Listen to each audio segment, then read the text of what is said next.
Gulf खबरें में आप तमाम लोगों को वेलकम करते हैं। आज की वीडियो तमाम लोगों के लिए बहुत ही ज़्यादा इम्पोर्टेंट है और एक बहुत ही बड़ी ब्रेकिंग न्यूज़ है, क्योंकि आज के दिन सऊदी अरब जाने वाली जो फ़्लाइट है उसके साथ इंतहाई अफसोसनाक हादसा जो है वो पेश आया है।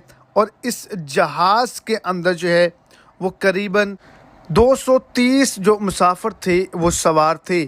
तो क्या वजूहात बनी, किस वजह से जो है ये फ़्लाइट तबाह हुई और कौन कितने लोग जो हैं वो हलाक हुए, कितने शहीद हुए।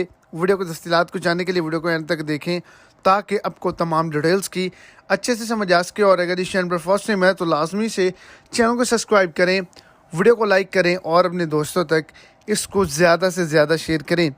आपको बताता चलूँ कि रनवे पर उड़ान भरने से पहले जहाज़ के इंजन में तकनीकी ख़राबी की वजह होने से जो जहाज़ के इंजन है उसमें आग लग गई और कुछ ही मिनटों के अंदर मुकम्मल तौर पर जहाज़ में आग फैल गई।